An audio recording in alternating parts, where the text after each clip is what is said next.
안녕하십니까. 아는 지인으로부터 이러한 말을 들었습니다. 야, 너 참 독하다. 하다가 어떤 표현일까요? 이 영상 말미에 우리가 함께 더 생각해 보면 좋겠습니다.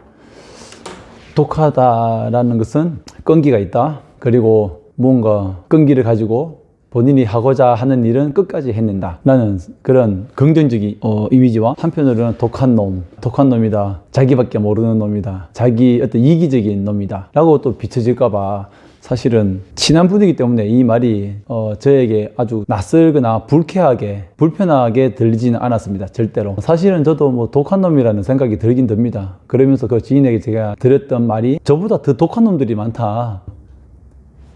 여러분들 보시기에 교사로서 이제 지금 직장을 가지고 잘 성장했다. 정말 독하게 공부를 했기 때문에, 독하게 살았기 때문에 옆길로 빠지지 않고 그래도 공무원을 하고 있지 않느냐, 독한 놈이다 라고 생각할 수 있는데, 저는 개인적으로 저보다 훨씬 더 독한 놈이 있다. 그 독한 놈이 저의 동생이다. 고등학교에 가서 퇴학을 당하고 서울에서 자립하기까지 얼마나 힘들었을까.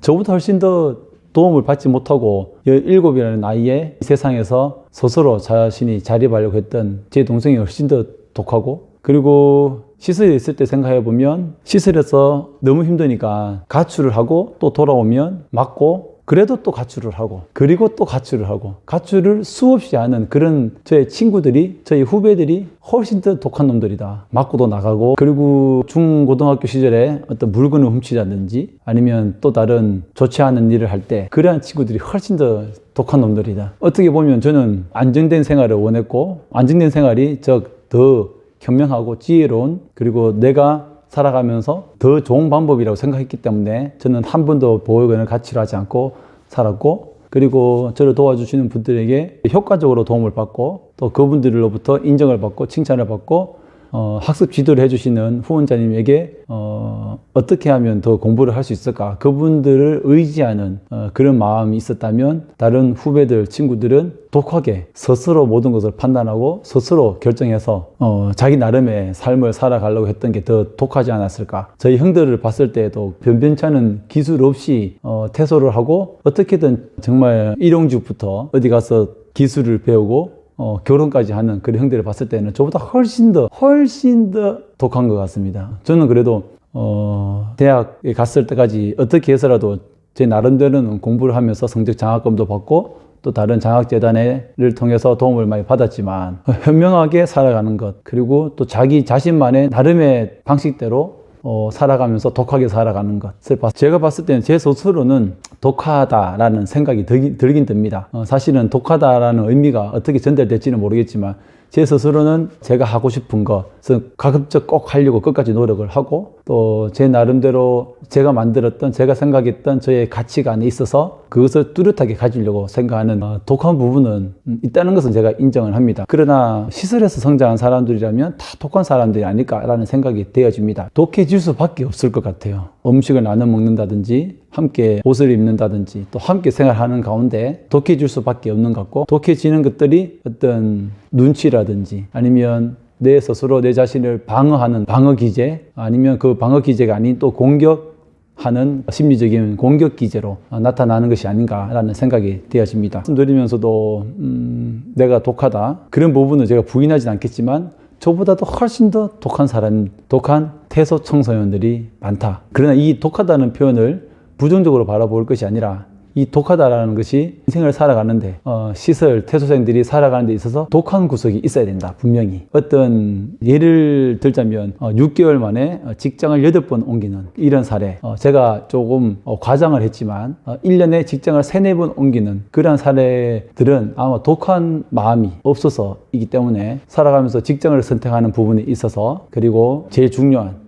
자신이 본 돈을 잘 저축하고, 이 저축한 돈에 대해서 아무에게도 빌려주지 않고 계획적으로 자신의 삶을, 퇴소 후에 계획적으로 자신의 삶을 만들어가는 데 있어서는 정말 독한 마음들이 꼭 있어야 합니다. 물론 결혼을 하기 위해서 여자친구를 만나고 또 가정을 꾸리고 난 다음에는 정말 유하게 아이들에 대해서, 또 아내에 대해서 여유 있는 마음을 가져야 하겠지만, 어느 한 부분에서는 꼭 퇴소한 이후에도 독한 마음이 있어야 됩니다. 그 독하다는 것이 다른 또 한편으로는 주변에서 나를 어떻게 봐도 상관없어. 나는 당당해. 나는 누구에게도 절대로 굴복하지 않을 거야. 그리고 누가 뭐래도 보육원에서 성장한 것에 대해서 내가 공개를 했든 공개를 하지 않았든 또 누군가가 보육원에서 한 거에 대해서 오해를 하더라도 나는 전혀 개의치 않아. 그러한 정말 독한 마음이 있어야 되겠죠. 제가 말하는 것이 다 옳은 것은 아니지만 독한 마음을 가질 수 없는 어릴 때부터, 제 예를 들자면 초등학교 1, 2, 3학년 때부터 절대 누군가에게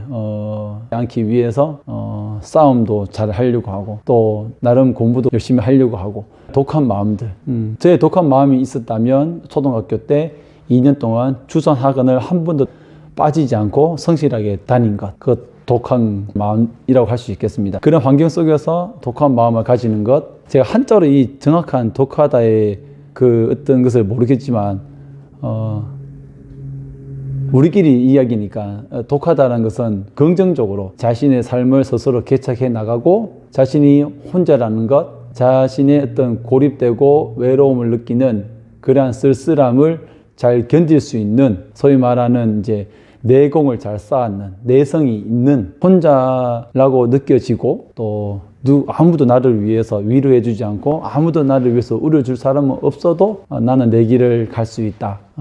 그런 독한 마음들, 저는 전혀 나쁘다고는 생각을 하지 않습니다. 그래서 지인께서 너 참 독하다라고 말했을 때 한편으로는 인정됩니다. 그러나 나도 내가 독하다라고 했을 때 그분이 좀 이기적이지 않을까, 그 독한 것이 자칫 나쁘게 비춰지지 않을까. 저는 제 자신을 독하다라고 얘기를 하지 않겠지만 스스로는 다소 독한 부분이 있다라는 생각이 되어집니다. 그래서 우리가 보호 종료 청년들이나 그리고 보호 대상 아동들에 대해서 우리가 편견 없이 바라봐야 되는 것처럼 여러분들께서도 독한 이성남이지만 저를 있는 그대로 이해해 주시고, 또한 한편 또 여러분들도 마음속에 어떠한 성품을 가지고 있는지 한번 생각해 보면 좋겠습니다. 독해질 수밖에 없는 보육원 아이들, 그 독한 마음을 긍정적으로 생각하고 그것을 삶에 자신에게 도움이 되는 방법으로 잘 이용, 잘 간직하면 좋지 않을까라는 저의 개인적인 생각을 말씀해 봅니다.